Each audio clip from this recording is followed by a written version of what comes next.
മാപ്പ് ചോദിക്കാനാണ് വന്നത്. മാപ്പോ? എന്റെ അമ്മ എന്തെങ്കിലുമൊക്കെ അനാവശ്യങ്ങൾ പറഞ്ഞിരിക്കും. അതിന് അമ്മയ്ക്ക് വേണ്ടി ഞാൻ മാപ്പ് ചോദിക്കുന്നു. നിങ്ങളുടെ അമ്മ എന്തൊക്കെയാണ് എന്നോട് പറഞ്ഞതെന്നറിയാമോ? ക്ഷമിക്കണം, അമ്മ ഒരു പ്രത്യേക സ്വഭാവകാരിയാണ്. എല്ലാവർക്കും ഉണ്ട് മനുഷ്യ പ്രത്യേക സ്വഭാവങ്ങൾ. എനിക്കുമുണ്ട്. എന്നിട്ട് ഞാൻ ക്ഷമിച്ചത്.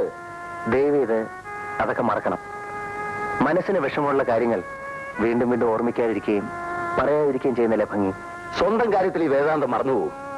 അതുപോട്ടെ, മാപ്പറാനല്ലേ വന്നത്. പറഞ്ഞു കഴിഞ്ഞിരിക്കുന്നു. നിങ്ങൾ പോവാ. എനിക്ക് ട്യൂഷനുള്ള നോട്ട് തയ്യാറാക്കണം. ഒരു കാര്യം കൂടെ പറയാനുണ്ട്. അത് കുറച്ചുകൂടി കഴിഞ്ഞ് പറഞ്ഞാൽ മതി എന്നാണ് കരുതിയിരുന്നത്. ഉണ്ടായത് എന്തൊക്കെയാണെന്ന് ഗീത പറഞ്ഞിരിക്കും. എന്തൊക്കെയോ പറയുന്നത് കേട്ടു. അപ്പോൾ പിന്നെ വിശദീകരണത്തിന്റെ ആവശ്യമില്ല. ഗീതയെ എനിക്ക് വിവാഹം ചെയ്തു തരണം. നിങ്ങൾ എന്താ പറഞ്ഞത്? ഞങ്ങൾ പരസ്പരം സ്നേഹിക്കുന്നു. ഞങ്ങളുടെ വിവാഹം നടത്തി തരണം. വിവാഹവും? എന്റെ ഈ ശരീരത്തിൽ ജീവനുണ്ടെങ്കിൽ മോളെ, അച്ഛൻ എന്നോട് സ്നേഹമുണ്ടെങ്കിൽ നിങ്ങൾ പേരടിശിന്ന് വിളിച്ച സ്ത്രീ അവിടെയുള്ളത്. ഞാൻ അങ്ങനെയല്ലെന്ന് അറിയാവുന്ന ഒരു പുരുഷൻ കൂടി അവിടെ ഇല്ല അച്ഛാ. എന്റെ ബാലേട്ടൻ. മോളെ, അവരൊക്കെ വലിയവരാ, നമ്മൾ പാവങ്ങളാ. അതിന്റെ ബുദ്ധിമുട്ട് ഗീത അനുഭവിക്കേണ്ടി വരില്ല. അനുഭവിക്കേണ്ടി വന്നാൽ തന്നെ സാരമില്ല അച്ഛാ. സഹിക്കാൻ എനിക്കറിയാം. മരിച്ചുപോയ അമ്മയെ ഓർത്തെങ്കിലും അച്ഛനെതിരെ പറയരുത്.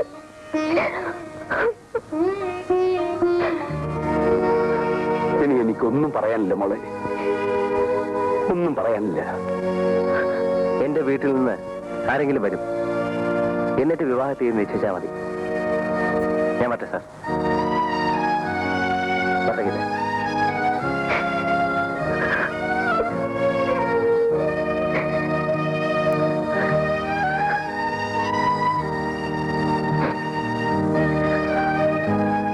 മോളെ, ഒന്നുകൂടെ ആലോചിക്കും മോളെ.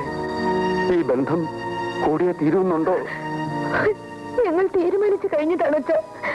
അച്ഛൻ ഞങ്ങളെ അനുഗ്രഹിക്കണം.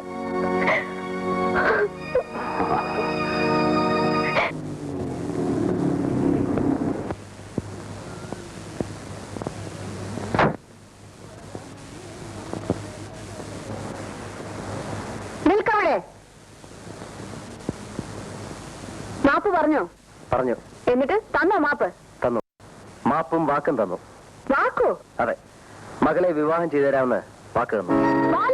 പ്ലീസ്, അമ്മയ്ക്ക് പ്രഷറിന് അസുഖമുള്ളതാണ്. കൂടുതൽ സ്ട്രെയിൻ എടുത്താൽ ബുദ്ധിമുട്ട് എനിക്കാണ്. ആശുപത്രി ഇരിക്കാൻ ഞാൻ വേണം. മരിക്കട്ടടാ, എനിക്കിനി ജീവിച്ചിരിക്കണമെന്ന് ആഗ്രഹമില്ല. എന്റെ സമ്മതമില്ലാതെ നിനക്കിഷ്ടമുള്ള ആർക്കെ നീ വിവാഹം ചെയ്യുമല്ലേ? ആ ചോദ്യം ഒന്ന് തിരിച്ചിട്ടൂടെ അമ്മേ? ഞാൻ വിവാഹം ചെയ്യാൻ പോകുന്ന പെണ്ണിനെ അമ്മ അങ്ങോട്ട് ഇഷ്ടപ്പെട്ടാൽ കാര്യം തീർന്നില്ലേ? നീ വിവാഹം ചെയ്യാൻ പോകുന്ന ആരെയാണെന്ന് ഞാൻ നിശ്ചയിച്ചിട്ടുണ്ട്. അവർക്ക് വാക്കും കൊടുത്തിട്ടാണ് ഞാൻ പോകുന്നത്. അവിടല്ലേ കുഴഞ്ഞു പോയത്? അമ്മ ഈ വാക്ക് മാറ്റി പറയണ്ടേ? ഞാൻ വാക്ക് മാറ്റാനോ? നിന്നെ പ്രസവിച്ചത് ഞാനാണെങ്കിൽ കൊടുത്ത വാക്കിന് മാറ്റം ഉണ്ടാവില്ല.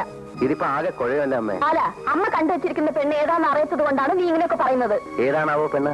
ഉന്നേറ്റന്റെ സഹോദരി രാധിക. വെരി ഗുഡ്, നല്ല പെണ്ണ്. വിദ്യാഭ്യാസമുണ്ട്, സൗന്ദര്യമുണ്ട്, സ്വത്തുണ്ട്, കുടുംബ പാരമ്പര്യമുണ്ട്. ഇനി എന്ത് വേണം? സ്നേഹം വേണം. അതില്ലമ്മേ. സ്നേഹിക്കുന്നത് ഞാനും ഗീതയും തമ്മിലാണ്. ഗീത? അവളുടെ പേരവിടെ വേണ്ടി പോരുത്. ഞാൻ ജീവിച്ചിരിക്കുമെങ്കിൽ അവളവിടെ വരില്ല. ഞാൻ ജീവിച്ചിരിക്കുമെങ്കിൽ അവളിവിടെ വരും. ചേച്ചിക്ക് എന്ത് വേണം? നിനക്ക് അമ്മയുടെ മുന്നിൽ ഒന്ന് തോറ്റു കൊടുത്തൂടെ? നമ്മുടെ അമ്മയല്ലേ. അമ്മയുടെ മുന്നിൽ തോൽക്കുന്ന മക്കൾക്ക് നന്മ മാത്രമേ ഉണ്ടാകൂ. ഈ സാരോപദേശം ചേച്ചിയുടെ കാര്യം വന്നപ്പോ എവിടെ പോയി? അന്ന് അളിയനും ചേച്ചി സ്നേഹപരവശരായി നടന്നിരുന്ന കാലത്തും അമ്മ എതിരല്ലായിരുന്നോ? അന്നെന്താ ചേച്ചി വിട്ടു കൊടുക്കായിരുന്നേ? അവരുടെ ഇതുപോലെ ആയിരുന്നോടാ? ഇത് വെറും ഒരു പറട്ട ആചാരുടെ മകൾ. ഒരു വെടക്ക ചേച്ചിയുടെ മകൻ എന്ന് അവര് പറഞ്ഞാലോ? എന്താ പറഞ്ഞൂടെ? പറഞ്ഞാൽ ഒരു ചുക്കം ചെയ്യാൻ പോകുന്നില്ല. എന്തൊക്കെയോ ചെയ്ത് കളയാമെന്ന് തോന്നിയേക്കും. അത് പഴയ അധികാരത്തിന്റെ ഗർവാണ്. ബാല, നീ ആരോടാ സംസാരിക്കുന്നതെന്ന് അറിയാമോ? നമ്മളെ പ്രസവിച്ച അമ്മയോടാ. ചേച്ചി, പ്രസവിച്ചത് കൊണ്ട് മാത്രം അമ്മയാവില്ല. അകവും പുറവും നിറയെ അലിവും സ്നേഹവും വേണം. അതാണ് അമ്മ. എനിക്കൊന്നില്ലടാ. അവൻ പറഞ്ഞത് പോയത് കേട്ടില്ലേ മോളെ? ഇതിനെല്ലാം കാരണക്കാരി നിങ്ങൾ ഒരുത്തിയാണ്. സഹോദരന്റെ മകളെ വിളിച്ച് വീട്ടിൽ നിർത്തിയിട്ട് എന്റെ മകളെ വശീകരിച്ചെടുത്തിരിക്കുന്നു. പക്ഷെ അവനെ ഞാൻ വിട്ടുതരുമെന്ന് കരുതണ്ട. നടന്നത് എന്താണെന്ന് ഞാൻ പറഞ്ഞു. എന്നിട്ടും വിശ്വാസമാകുന്നില്ലെങ്കിൽ ഇറങ്ങി പോണല്ലേ? അത്രയും ഞാൻ പറയുന്നില്ല. അനാവശ്യം പറയാതിരിക്കെങ്കിലും വേണം. പറഞ്ഞതാണ് അനാവശ്യം. നിങ്ങൾ ചെയ്തതോ? എങ്ങനെയെങ്കിലും ഒരു ബന്ധമുണ്ടാക്കിയെടുത്തിട്ട് ഞങ്ങളുടെ ബംഗ്ലാവിൽ വിരുന്ന് വന്നാ കൊള്ളാമെന്ന് മോഹമുണ്ടല്ലേ? എടി പെണ്ണെ, നീ പഠിപ്പിക്കുന്നത് കോളേജിലാണെങ്കിലും നിനക്ക് വിവരമില്ലെന്ന് ഇപ്പൊ മനസ്സിലായി. ഞങ്ങളുടെ വീട് ചെറുതാണെങ്കിലും ഇതിനകത്ത് കഴിയുമ്പോൾ ഉള്ള മനസ്സുകൊണ്ടല്ലോ അത് നിന്റെ ബംഗ്ലാവിൽ കാണില്ല. എന്റെ പട്ടി വരും അങ്ങോട്ട്. നോക്ക്, കാലില്ലെങ്കിലും വാലിലൊന്ന് വീഴുന്ന കേട്ടില്ലേ? എന്റെ കാലേ മുറിഞ്ഞിട്ടുള്ളൂ, നാവ് മുറിഞ്ഞിട്ടില്ല. ആ നാവോട് ഞാൻ മുറിച്ചെടുക്കും, സൂക്ഷിച്ചോ. വരുമോളെ. അവർക്ക് എന്താ നിന്നെ? ഭ്രാന്ത് അല്ലാതെന്താ? ഈ കണക്കിന് ഈ സ്ത്രീ നിരപരാധികളായ എത്ര പേരെ തൂക്കി കൊന്നു കാണും. ഞാൻ ഉടനെ പുറപ്പെടണമെന്ന് സുലോചന ഫോൺ ചെയ്തപ്പോഴേ വിചാരിച്ചതാ ഇവിടെ എന്തെങ്കിലും കുഴപ്പമുണ്ടായിട്ടുണ്ടാവുമെന്ന്. ഇനിയിപ്പോ എന്താ ഇതിന്റെ പരിഹാരം?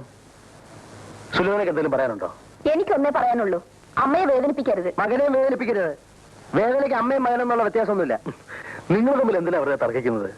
അളിയനോടൊരു കാര്യം ചോദിച്ചോട്ടെ, ഈ സ്നേഹത്തിന് ഉറച്ചു നിൽക്കാനാണോ ഉദ്ദേശം? മാറ്റമൊന്നുമില്ലല്ലോ. ഞാൻ മരിക്കണം. അതേതായാലും വേണ്ട. ഞാന് അമ്മയോടൊന്ന് സംസാരിക്കാം. പ്രയോജനമില്ലല്ലയാ. അമ്മ എന്ന സ്നേഹത്തിനെതിരായിരുന്നു. സംശയമുണ്ടോ നിങ്ങൾക്ക്? സ്വന്തം അമ്മയെ കുറിച്ച് ഇങ്ങനെയൊന്നും പറയരുത് ബാല. തെറ്റ് അമ്മ ചെയ്താലും അച്ഛൻ ചെയ്താലും തെറ്റ് തന്നെ. ചെറുപ്പത്തിൽ അച്ഛൻ മരിച്ചു. അങ്ങനെ അമ്മയ്ക്ക് നഷ്ടപ്പെട്ടൊരു ജീവിതം സ്വന്തം മക്കൾക്ക് പോലും കിട്ടുന്ന അമ്മയ്ക്ക് ഇഷ്ടമല്ല. അതുകൊണ്ടല്ലേ കല്യാണം കഴിഞ്ഞിട്ടും ചേച്ചി ഇവിടെയും അളിയൻ അവിടെ ആയിട്ട് കഴിയേണ്ടി വരുന്നത്. ഞാനിവിടെ കഴിയുന്നത് ഞാൻ ജോലി ചെയ്യുന്ന കോളേജ് ഇവിടെ ആയതുകൊണ്ടാണ്. അവിടെയുള്ള കോളേജിലേക്ക് സ്ഥലം മാറ്റം വാങ്ങണമെന്ന് അളിയൻ പറഞ്ഞല്ലോ. അമ്മ സമ്മതിക്കാഞ്ഞിട്ടില്ലേ? സത്യം അളിയ? എന്റെ പൊന്നളിയ, ഞങ്ങൾ തമ്മിൽ കാണുന്നത് തന്നെ വല്ല വിഷുവിനും സംക്രാന്തിക്കും ഒക്കെയാ. ആ സമയത്ത് എന്നെ കൊണ്ടുള്ള സത്യമെല്ലാം പറയിപ്പിച്ച് ഞങ്ങളെ കഴിഞ്ഞ് പാറ്റായിട്ടിട്ട് അളിയ എന്തോ കിട്ടാനാ? നിങ്ങൾ സ്നേഹിച്ചു, അമ്മയ്ക്ക് അത് ഇഷ്ടമായില്ല. വിവാഹം കൊണ്ട് നിങ്ങളെ ശിക്ഷിക്കായിരുന്നു. അതുകൊണ്ടല്ലേ കല്യാണം കഴിഞ്ഞിട്ടും ചേച്ചി ഇവിടെ തന്നെ നിൽക്കണമെന്ന് അമ്മ വാശി പിടിച്ചത്. അളിയനും വീട്ടുകാരെ സമ്മതിച്ചുകൂടായിരുന്നു. പോട്ടളിയ, ആ സമയത്ത് സമ്മതിച്ചില്ലാതെ ഞങ്ങളുടെ വിവാഹം നടക്കുമായിരുന്നോ? അതൊക്കെ ശരിയായിരിക്കും. എന്നാലും വെറും സാധാരണ പെണ്ണുങ്ങളെ കുറിച്ച് പറയുന്നത് പോലെ നമ്മുടെ അമ്മയെ കുറിച്ച് പറയുന്നത് ശരിയല്ല. അമ്മ ജഡ്ജിയായിരുന്നിട്ട് റിട്ടയർ ചെയ്ത ഒരു സ്ത്രീയാണ്. ജഡ്ജിയല്ല, തൂപ്പുകാരിയായാലും ചില കാര്യങ്ങളിൽ പെണ്ണ് പെണ്ണ് തന്നെ. ഏതായാലും ഞാൻ അമ്മയോട് സംസാരിച്ച് നോക്കട്ടെ. ഉണ്ണി,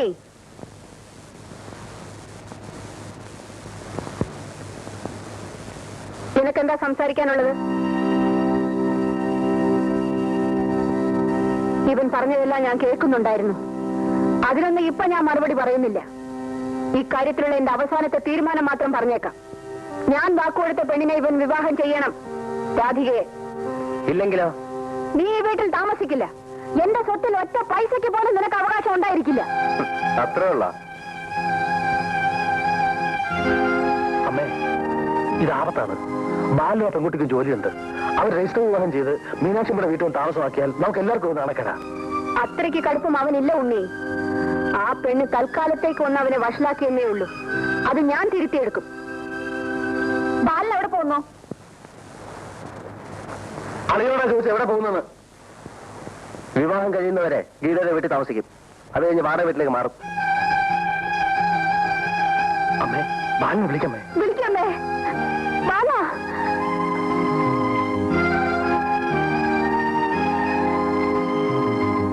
ബാല,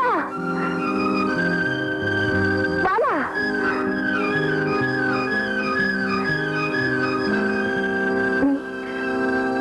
നീ അമ്മയെ ഉപേക്ഷിച്ചിട്ട് പോകുമോ? ക്ഷമിക്കണം അമ്മേ, എനിക്ക് ഗീതയെ ഉപേക്ഷിക്കാൻ സാധ്യമല്ല.